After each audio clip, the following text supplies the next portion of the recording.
Cláudio Queiroz, bem-vindo ao Mais CQ Investimento. O Banco do Brasil tem oportunidade? Você vai saber a opinião aqui de 16 analistas, qual é o preço-alvo deles, rentabilidade do banco contra Bradesco, Itaú, Santander, qual é a performance desses quatro, o histórico e os indicadores do Banco do Brasil e a visão do novo presidente empossado agora que é o Fausto. E o resumo, lógico, das minhas considerações. Fica aqui comigo, vem!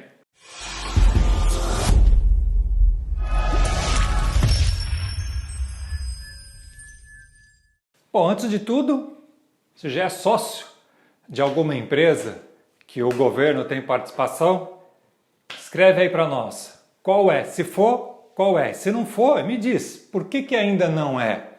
Vou te mostrar que talvez tenha uma oportunidade. Lembre-se que tudo que eu falar aqui, isso não é uma recomendação, é simplesmente o meu ponto de vista, onde eu te dou o subsídio para que você possa decidir. E efetivamente, aqui vou te dar um parâmetro para que você possa tomar essa decisão aí. Então, o ticker do Banco do Brasil é o BBAS3. Ele foi fundado em 1808, está listado na Bolsa desde 1977. Sócio majoritário, Ministério da Economia e a Secretaria do Tesouro Nacional. Nos últimos 12 meses, ele distribuiu 5,18 de dividend yield. E o P dividido pelo VP, que é aquele cheiro que eu falo que para você analisar uma empresa nunca pode ser só com um indicador, era um conjunto de indicadores e mais um mercado, onde eu vou estar comentando aqui, esse sim, só de cara, puf, paf, 0,80. Então até R$1, nós sabemos que ele está num preço assim justo, ele está abaixo, então o mercado está trabalhando com ele abaixo.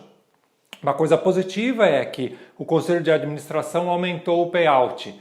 Até o ano passado era de 35,29, agora esse ano vai ser de 40. Lembra-se que o payout é aquele percentual, nesse caso é 40% do lucro que ele vai estar distribuindo. Então, maravilha! E eles estão presentes em mais em 21 países além do Brasil. Aproximadamente tem mais de 5.400 agências aí. Vamos olhar então a cobertura dos analistas. São 16 analistas, onde um fala que é para vender, 5 estão falando que é para manter na carteira e 10 comentam que é para compra, com preço-alvo de R$ 42,88. Essa informação, inclusive, você consegue visualizar lá no RI do Banco do Brasil. Tem lá, ele é público. Então tem o nome das pessoas, inclusive, para você estar checando isso. Mas nós temos, então, um target aí de 42,88 na visão deles. Se eu olhar assim os 4 bancões, olhando a rentabilidade que eles estão trazendo nos últimos 5 anos, por que os últimos 5 anos? É pouco até, eu deveria olhar um pouco mais para trás, porque quando você está trabalhando ainda mais com uma empresa que é do governo, que está suscetível à mudança a cada 4 anos, nós deveríamos pegar um histórico muito maior. Mas como nós tivemos algumas sazonalidades, estou trabalhando com a casa de 5 anos.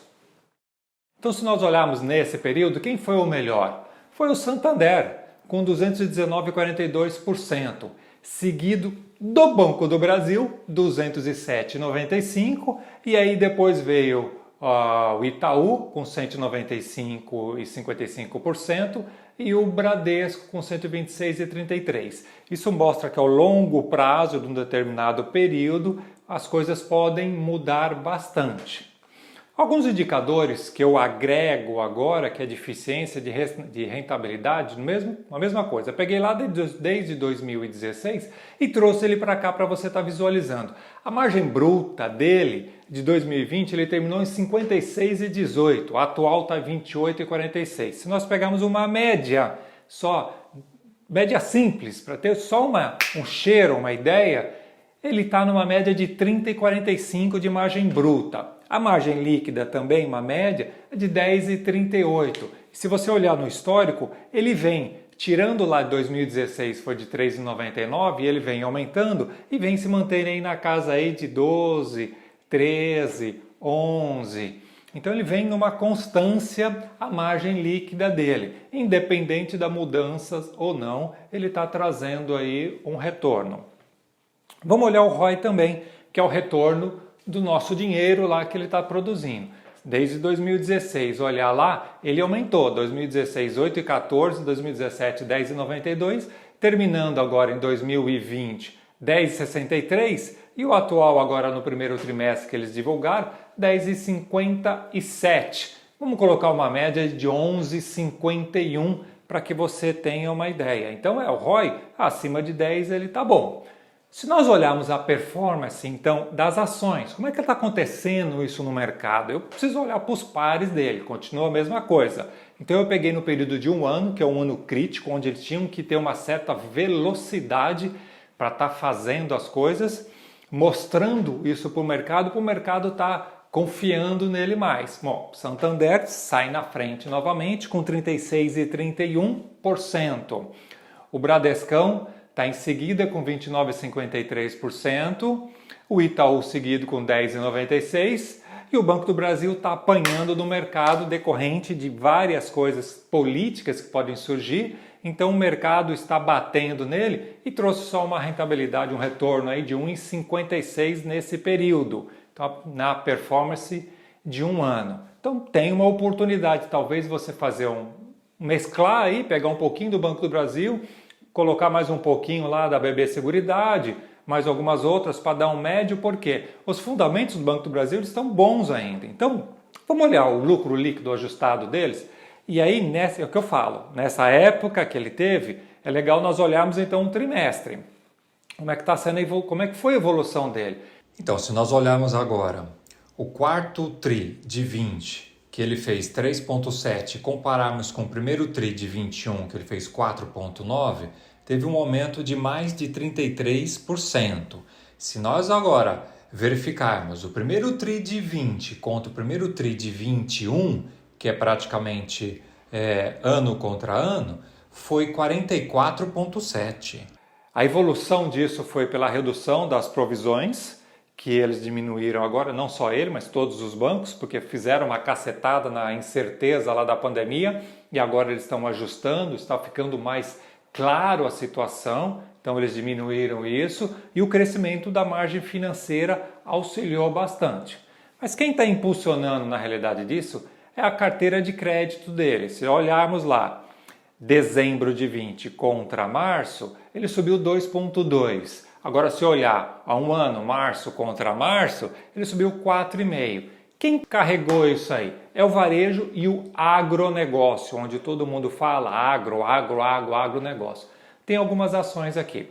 Olha só, entrei lá no site do Ministério da Agricultura e olhei que a aplicação do crédito rural atinge quase 234 bilhões em 11 meses.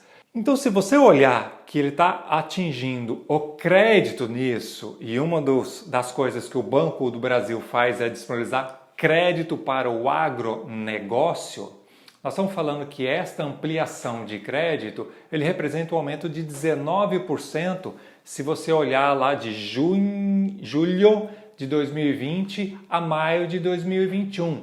Então, esse mercado efetivamente está crescendo e as pessoas estão consumindo mais crédito. Com isso, o Banco do Brasil pode ter mais receita com crédito. Nessa pandemia, qual foi uma das principais movimentações que ele fez? Ele criou uma plataforma junto com a BB Seguradora. Ela entrou em operação em julho de 2020, chamada Broto. Então, www.broto.com.br. Qual é a finalidade disso? É como se fosse um marketplace. Eles falam que não é, mas é como se fosse um marketplace onde eles vão estar plugando algumas coisas. E o que eles estão oferecendo lá? Eles estão dando o auxílio na gestão de propriedades rurais, eles estão conectando os produtores rurais e os produtos e serviços e soluções, tem uma recomenda entre todas as etapas da cadeia produtiva, então eles olham como é que está isso, ele auxilia o produtor rural na mitigação e na gestão de risco do negócio dele e eles acabam disseminando o conhecimento técnico e prático nisso. Tudo nessa plataforma. Então tem um lado positivo para eles estarem tocando nisso. Vamos olhar então como é que está a receita dele da agro.